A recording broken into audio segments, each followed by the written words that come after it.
Hello, I'm Executive Chef Joseph Schwartz. Welcome to our kitchen. Today I'd like to share with you my recipe and procedure for making lamb kofta. My friend John in Detroit shared his recipe with me, which is fantastic. So I wanted to change it up a little bit to make it mine. But definitely the essence of his is there because the one that he makes, the flavors are so incredible, they must be shared. So join me now as I show you how to make this incredibly flavorful dish. When we begin, let's season our meat. I have ground lamb. Because the lamb leg was very lean, I added what is called lamb breast. It's a much fattier cut of meat. My friend recommends that if you have anything leaner than an 85-15 lamb or beef, depending on what you're doing, you're going to want to add something that has fat to it to help. One, it's going to give it a little more flavor. Two, it's going to help with moisture. And it's also, when you're searing it on the grill, it's going to get you better color. So now let's season with granulated garlic and Lebanese 7-spice. You could use fresh garlic for it. I opted to use the granulated simply because I feel I can mix the garlic flavor more evenly throughout the meat. I will now add my fresh cracked pepper.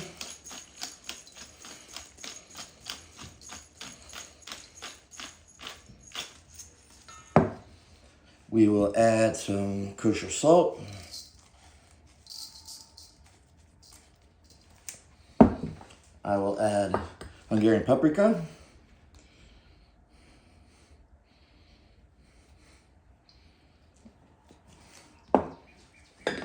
We're going to add some grated onion.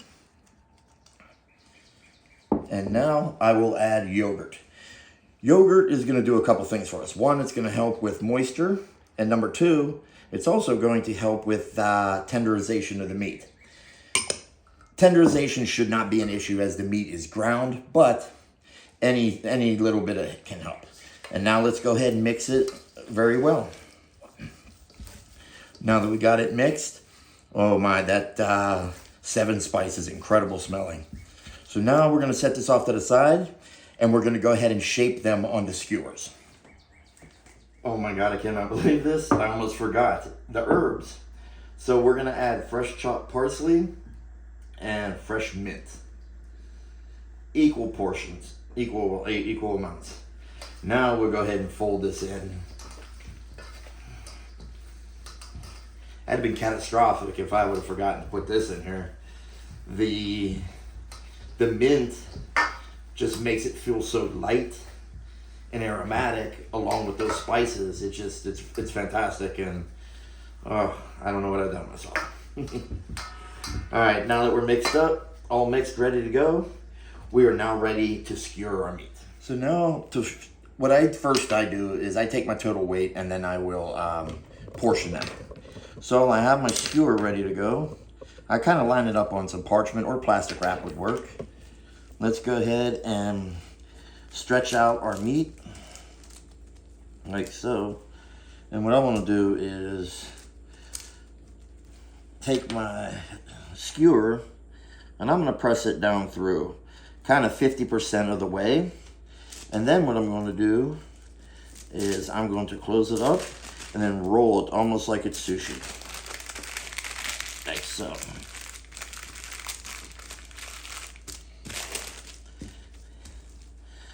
And let me slide it closer to the edge here. That'll make it get a little tighter.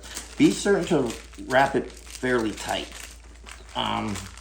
You don't want any cracks and crevices in it. You know, you want it to be bound together. And also, my buddy recommends what he does is instead of having it perfectly round, he will gently press down on it to give himself a flatter surface. He says it works better on the grill that way.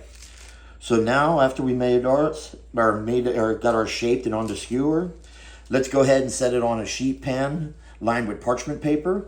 We're going to put it in the refrigerator for 30 minutes. What that's going to do is help the flavors develop in the meat, and also it's going to stiffen up a little bit and make it a lot easier for us to grill. Well, here we are, and skewers are ready. Let's send it off to the refrigerator for about 30 minutes. We want it to cool, set, and at this time we could start preparing our toasted Orzo pasta for the salad.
Well, there you have my lamb kofta.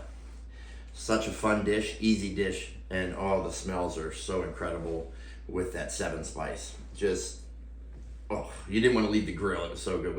It was hard to not to eat it right off the grill.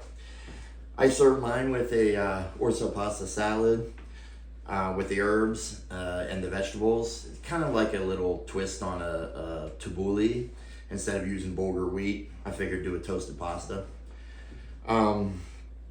I also decided to top it with a yogurt sauce, basically yogurt, lemon juice, and some garlic, fresh garlic in it, just to give a little something else to go with it. Another flavor profile. This recipe is fantastic with goat, beef, chicken, turkey, any protein you want to grind, do it, you know what I mean? Who's to stop you? You know, do it with a fish, make a fish satay out of it, whatever. The flavors would pair well with that anyway, so a good piece of salmon would go nice with this, would, you know, hold up. I hope you enjoyed today's demonstration. Give it a shot. Thank you, John, very much for sharing your recipe with me, and I know we're gonna enjoy this for a very long time. Thank you very much.